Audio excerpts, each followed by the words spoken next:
안녕하십니까. 오늘은 학교폭력 사안 접수 보고서에 대해서 한번 알아가 보도록 하겠습니다. 먼저 사안 번호를 적고요. 해당 학교 중학교 이름을 적고 몇 호 사안인지 1호면 1호, 2호면 2호 넘버링을 해주셔야 합니다. 학교명 적고요. 교감생의 성명과 휴대전화, 그리고 여기 담당자는 책임교사이기 때문에 생활부장입니다. 생활부장의 성명과 휴대전화를 적어주시면 됩니다. 접수 일시는 뭐 들어온 접수 일시 12월 32일이다 그러면 작성한 다음에 오전 10시 이렇게 작성해 주시면 됩니다. 그 다음 신고자 한번 볼까요? 신고자는 익명을 희망할 경우에는 익명 처리가 가능합니다. 그래서 신고자가 익명을 희망한 이렇게 작성해서 올리셔도 되고요. 보통의 경우에는 익명을 요청하지 않는 경우가 더 많긴 합니다. 그래서 2학년 10반 땡땡땡 학생 본인 이렇게 신고자가 본인인 경우에는 작성해 주시면 되고, 아니면은 보호자면 보호자가 신고했으면 누구의 보호자 성명과 신분을 작성해 주면 되고, 예를 들어서 2학년 뭐 10반 담임교사가 신고한 경우에는 담임교사라고 해도 되고요. 신고자는 모두가 될 수 있기 때문에 예를 들어서 학교폭력을 인지한 담당 교사인 경우에도 장선생 학교폭력 전담교사 뭐 이렇게 작성해도 괜찮습니다. 접수인지 경로에 대해서 알아가 보도록 하겠습니다. 이게 접수되고 저희가 인지한 경로에 대해서 이야기하는 건데, 피해자가 직접 신고했는지, 담임 보호자가 직접 신고했는지, 아니면 주변 학생이 신고했는지 간략하게 적어주시면 되겠습니다. 저 같은 경우에는 조금 더 디테일하게 적는 편인데, 피해 주장 학생이 담임 교사와 상담 후 담임 교사가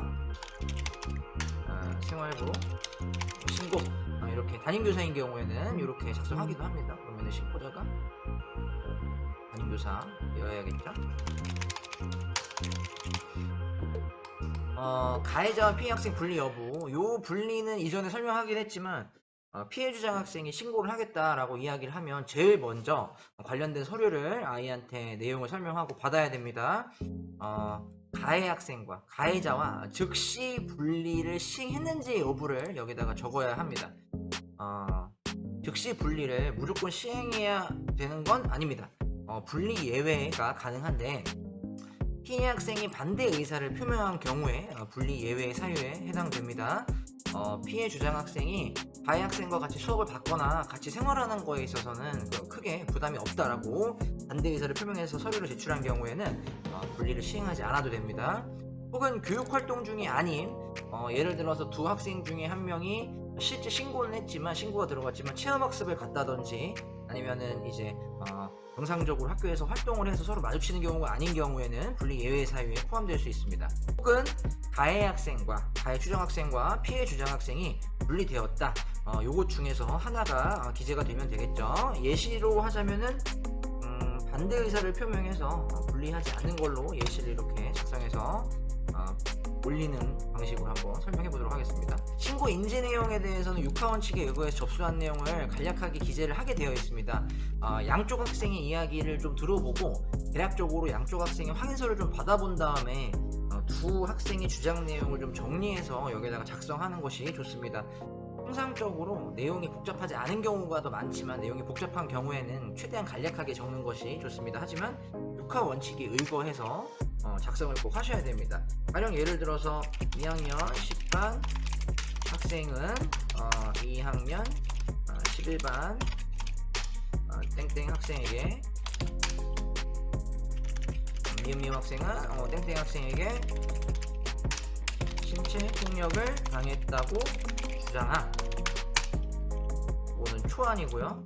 그러면은 실제로는 어떻게 작성이 되어야 되냐면은 2학년 10반 교실 앞 복도에서, 장소가 들어가야겠죠. 복도에서 날짜도 들어가면 좋겠네요. 예를 들어서 12월 32일 교실 앞 오전 9시, 시험 최대한 뭐 아는 대로 상세하게 써주면 좋을 것 같아요. 시간과 장소, 복도 앞에서 누구에게 미음미음 2학년, 요거는 좀 더 간단하게 땡땡 학생 2학년 11반 학생이 미음미음 학생 2학년 10반을 주먹으로 얼굴을 3차례 가격, 그죠? 예를 들어 이렇게 정리해서 쓰면 될 것 같습니다. 가격한 이유에 대해서는 탐구하는 중임. 그죠? 해당 내용을 2학년 10반 담임 교사가 직접 목격한 후 아이와 면담 뒤 생활부로 신고함. 그래서 언제 어디서 무엇을 어떻게 누가 뭐 이런 것들이 들어가면서 어떻게 신고가 되었는지 인지하게 되었는지 이제 간략하게 작성을 하시면 될 것 같습니다. 관련 학생은 이제 성명 뭐 이제 저는 피해 주장 학생을 먼저 쓰는데 이응이응 학생 미음이응이었죠? 학생 이응이응 학생 두 학생이 관련 학생으로 신고가 되었다. 관련 학생은 피해와 가해 모든 학생을 전부 다 통틀어서 이야기하고요. 가나다 중 같은 학교다 그러면은 같은 학교로 쓰시면 됩니다. 성별 남 학번 두 학생의 학번을 쓰시면 되고요. 보호자 통보 여부를 쓰게 되어 있습니다. 그러니까 이 보고서를 쓰기 전에 보호자에게 통보를 해야 된다는 거죠. 통보니까 학교폭력 신고 접수가 들어가서 절차를 현재 밟고 있다는 내용으로 통보를 해야 된다. 이렇게 보시면 되겠습니다. 저 같은 경우에는 12월 32일 통보함 이렇게 적습니다. 마찬가지로 둘 다 통보를 한 이후에 관련된 내용을 작성을 해야겠죠. 그리고 피해 주장 학생 그리고 가해 관련 학생 혹은 가해 추정 학생 뭐 둘 다 상관없습니다. 여기서 좀 주의해야 될 거는 학교폭력 양식이 내려올 때 피해 학생과 가해 학생으로 내려오는 케이스들이 생각보다 많은데 담당자들은 이게 종료가 될 때까지 두 학생을 피가해로 나누기가 어렵습니다. 조치가 나올 때까지 피해 학생도 아니고 가해 학생도 아니고 통틀어서 관련 학생이라고 이야기하기도 하는데 굳이 나누자면 피해 주장 학생과 가해 관련 학생 혹은 가해 추정 학생으로 작성해 주시면 되겠습니다. 고소 소송 여부 가끔 가다가 고소나 소송이 들어가는 케이스가 있습니다. 그래서 고소 소송 여부에 대해서 작성해 주시면 됩니다. 뭐 고소를 할 예정이다 라고 이야기하면 저는 그냥 그대로 적습니다. 미음 학생 보호자는 관련 내용을 오늘 중에 경찰에 신고하기로 하였음. 또한 내일 그러니까 12월 32일이었죠 아까 3일 변호사를 선임하여 고소할 예정임을 본교에 알림. 이런 식으로 실제 고소와 아니면 소송과 관련된 내용이 있으면은 적기도 합니다. 이미 들어간 경우에 이미 들어갔다라고 작성하면 되고요. 성사안인 경우에는 반드시 수사기관에 신고를 하셔야 됩니다. 그래서 성사안인 경우에는 즉각 이제 학교장님께 알리고 교육청에 유선으로 통보해서 연락해서 알리고 수사기관에 연락하는데 수사기관은 SPO에게 연락을 하면 됩니다. 또한 관련 내용으로 피해 주장 학생이 성산을 주장하여 112 SPO에게 즉각 신고하였고 교육지원청에 유선으로 관련 내용을 보고함. 몇 월 며칠에 보고했다.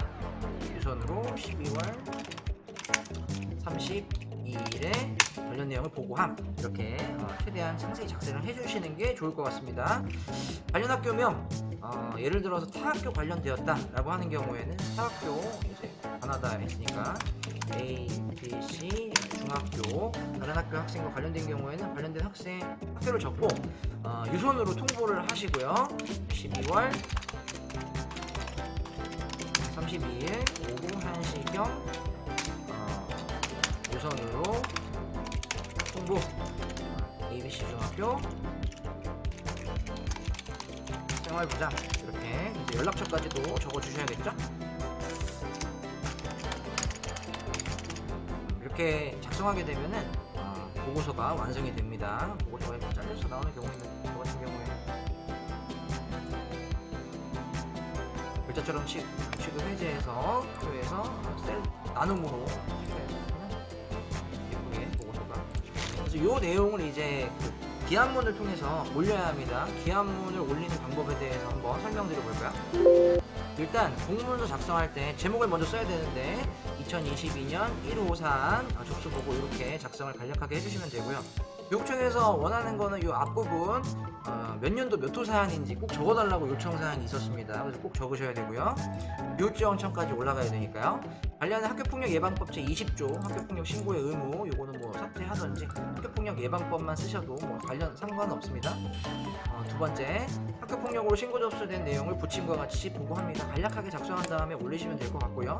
부침 파일 하나 올리면 되겠습니다. 저 같은 경우에는 부침 파일을 몇 호 사안이고 어떠한 양식이고 이게 양식이 몇 다시 몇인지까지도 작성해서 올립니다. 누락된 양식이 있는지 없는지 확인하기가 좀 편해서 저는 이렇게 올리곤 합니다. 작성할 때 결제 경로는 담당 부장, 교감 선생님, 교장 선생님 올리시면 되고요. 시행 정보는 최종적으로 교육지원청 이제 담당 부서로 넘어가야 되기 때문에 추진자 지정을 눌러서 부직도를 누르신 다음에 본인 교육지원청을 찾아서 교육지원국 학교통합지원센터 방으로 보내시면 되겠습니다. 첨부 파일 첨부한 다음에 본문 내용은 아까 말씀드린 것처럼 작성해서 기입해서 결제 올리시면 최종적으로 학교폭력 사안 접수 보고서가 완료가 되겠습니다.